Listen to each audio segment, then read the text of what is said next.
তৃতীয় সর্বোচ্চ রান সংগ্রাহক, কমপক্ষে 500 রান করা ব্যাটারদের মধ্যে সর্বোচ্চ গড়, 2000 রান করাদের মধ্যে তার চেয়ে বেশি স্ট্রাইক রেট মোটে 2 জনের। পরিসংখ্যানের বিচারে নির্দ্বিধায় ওয়ানডেতে বাংলাদেশের সেরা ব্যাটার সাকিব আল হাসান সেই সাকিবই কিনা দলে নাই, যার 82 রানের কল্যাণেই মিলেছিল চ্যাম্পিয়ন্স ট্রফির টিকিট। আজকে যদি এই ম্যাচে এইটা না হতো, আজকে বাংলাদেশ টিম চ্যাম্পিয়ন্স ট্রফি খেলতো না। আর সেই জায়গায় এদের আসে তখন নীতির কথা। সিলেকশন প্রসেসে সাকিব আল হাসানের অবস্থানটা ছিল একজন ব্যাটসম্যান হিসেবেই আমাদের কাছে, এবং আমাদের এই দলে আসলে টিম কম্বিনেশনটা সাজাতে গিয়ে শুধু ব্যাটসম্যান হিসেবে তাকে আমরা এই 15 জনে অ্যাকোমোডেট করতে পারিনি।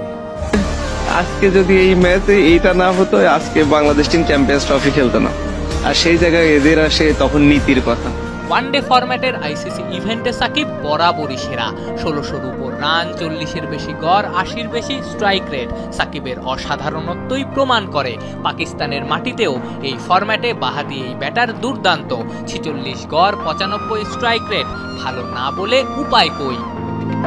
সবশেষ 11 ওয়ানডেতেও সাকিব খারাপ করেননি। 35 গড়, 90 স্ট্রাইক রেট সাকিবময় না হলেও জানিয়ে রাখা, নিজেদের শেষ 11 ইনিংসে মুশির গড় 25, হৃদয়ের 32, মুশির স্ট্রাইক রেট 80, হৃদয়ের 88। ঢাকা প্রিমিয়ার লিগেও একটা করে 50 ও 100 করেছেন সাকিব। এক ম্যাচে আউট হয়েছিলেন 49-এ।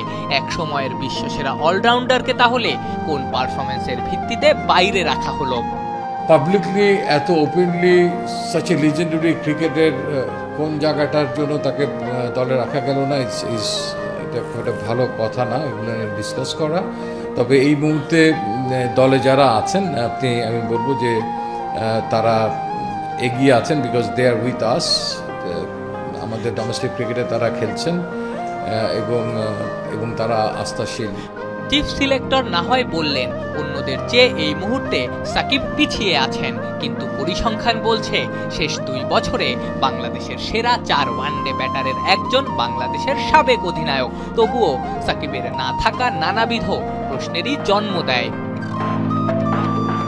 এই প্রশ্নের অবশ্য উত্তর নেই। সাকিবের চোখের মতোই হয়তো ঝাপসা তার পরিসংখ্যানও। বেশ কয়েক মাস হেলমেটের স্ট্রাইপটা তাতে চেপে লড়েছেন, সেখানে যুক্ত হলো ডেবিউর পর প্রথমবার আইসিসি ইভেন্টে দর্শক বনে যাওয়ার কষ্টটা।